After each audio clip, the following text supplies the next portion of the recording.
Daniel Miller had grown used to the rhythm of his life, even if it was far from easy. As a single father to his two little girls, Lily, 10, and Emma, 7, he had learned to juggle long hours at the local garage with late-night homework help and bedtime stories. Their small house was modest, patched up with his own hands, and though bills always seemed to pile higher than his paychecks, the place was filled with laughter and the warmth of family love. One chilly evening, after picking up his daughters from school, Daniel was driving home in his old, rattling pickup truck when the headlights caught a strange sight on the roadside, a sleek black luxury car, hazard lights flickering faintly, sitting awkwardly on the shoulder. At first, he thought it was abandoned, but then Lily gasped, pointing through the glass, "Daddy, someone's in there." Daniel pulled over quickly, his instincts kicking in, and as he approached the car, he saw a woman slumped against the steering wheel, her face pale, a thin trickle of blood on her forehead. The driver's door was unlocked, so he carefully eased it open, crouching beside her. "Hey, can you hear me?" he asked urgently. Her eyes fluttered, dazed with pain, and she whispered weakly, "My ankle. I can't move." Without hesitation, Daniel supported her weight, gently helping her out, while his daughters hurried over with the kind of innocent compassion only children had. Lily offered a warm blanket from the truck, and Emma pressed a bottle of water into the stranger's hand. The woman, though disoriented, managed a faint, grateful smile at the girl's kindness. Daniel reassured her softly, "You're safe now, we'll get you to the hospital." He had no idea who she was, only that she needed help. In truth, she was Isabella Hart, a powerful millionaire businesswoman whose name often filled financial magazines, but Daniel didn't recognize her, nor did it matter. To him, she was just a woman in trouble. He lifted her carefully into his truck, the girls making room in the back, and drove through the night toward the nearest hospital. As rain began to fall lightly against the windshield, Daniel couldn't shake the feeling that this wasn't just another night of being a good Samaritan. Something about rescuing this mysterious stranger stirred an unease and a sense of fate deep inside him, as if the course of his life, and that of his daughters, had just shifted forever. At the hospital, Daniel stayed until the doctors confirmed that the woman he had rescued would be fine, just a sprained ankle, a mild concussion, and some cuts that needed bandaging, but his girls refused to leave her side, sitting quietly on the visitor chairs as if she were already someone dear to them.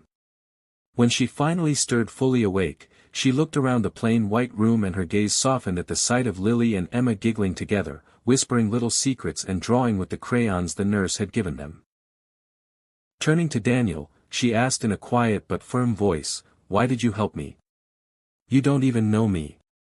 He smiled in his usual modest way and shrugged, answering simply, "Because you needed help, and that's what people should do." She studied him curiously, used to a world where favors came with strings attached, where kindness was just another currency, and for the first time in years she felt something different, genuine humanity. She introduced herself as Isabella Hart, though Daniel only nodded politely, unfazed by the name that usually stirred recognition and respect in most circles. Over the next few days, as she recovered, Isabella couldn't stop thinking about the man who had rescued her and the two sweet girls who had wrapped her in such warmth. She asked Daniel to bring them back for a visit, insisting she owed them more than just a thank you, and when they did return, she found herself smiling more than she had in years. Emma shyly offered her homemade cookies, and Lily proudly showed her a drawing of their little family and Isabella right there beside them, as though she already belonged.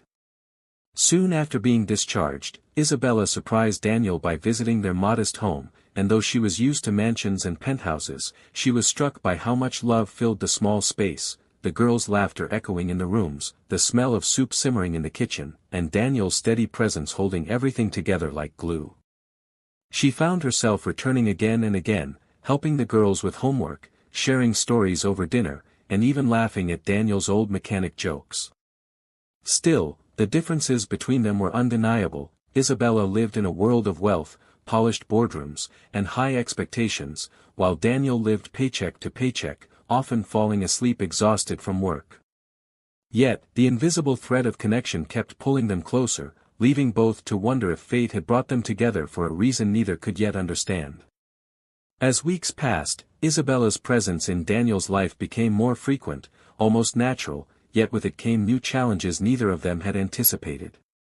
She insisted on inviting Daniel and the girls to a charity gala she was hosting, assuring him it would be fun for the children and good for him to relax outside his work, but Daniel felt entirely out of place the moment they walked into the grand ballroom, dressed in his only suit, a bit worn at the edges, while Lily and Emma clutched at his hands nervously, their simple dresses a sharp contrast to the glittering gowns and polished tuxedos surrounding them. Whispers rose quickly, curious eyes watching, questions whispered behind crystal glasses. Who are they? Why would Isabella bring them? Yet Isabella held her head high, proudly introducing Daniel and his daughters as her honored guests, her smile unwavering as if daring anyone to challenge her choice. For Daniel, the attention was suffocating. He wasn't used to judgmental stares or being the center of gossip, and though his daughters found the chandeliers and fountains magical, he couldn't shake the feeling that they didn't belong there. Later that night, Isabella faced her own battles behind closed doors when her advisors and business partners confronted her, warning that her closeness to a struggling mechanic could damage her carefully built reputation and threaten investor confidence. "You are a symbol of power and influence," one of them said sharply. "People won't understand you tying yourself to someone with nothing to offer your world." Isabella listened silently, her jaw set, torn between the ruthless instincts that had built her empire and the softer voice in her heart that longed for something real. Meanwhile, Daniel wrestled with his own insecurities, telling himself late at night that Isabella deserved someone who could match her, not a man who sometimes had to choose between paying the electricity bill or buying his daughters new shoes. But when he voiced his fears to her one evening, Isabella took his hands firmly and said, "Daniel, you and your girls have already given me more than money ever could, love, laughter, and the family I never had." Still, their connection was tested daily by gossip, paparazzi camping outside Daniel's home, and the heavy whispers of neighbors who wondered why a millionaire would be spending her time with a man like him, leaving them both to face the painful question, were they strong enough to fight the world for what their hearts were beginning to claim as love? The turning point came on a stormy night when Daniel's small garage, the one place that kept food on the table and hope in his heart, was consumed by fire after a faulty wire sparked and spread too quickly for him to stop. Standing in the rain with his daughters huddled close, watching the flames devour years of hard work, Daniel felt his world collapse, the weight of loss pressing on his shoulders until it was almost unbearable. When Isabella arrived, breathless from rushing through the storm, she didn't hesitate to step into the wreckage of his despair, wrapping her arms around him and whispering fiercely, "You don't have to carry everything alone anymore, Daniel, let me stand with you." At first, he resisted, pride and fear making him push back against her offer of help, not wanting to feel like a charity case or a man defined by someone else's wealth, but Isabella was not offering pity, she was offering partnership, faith, and a future.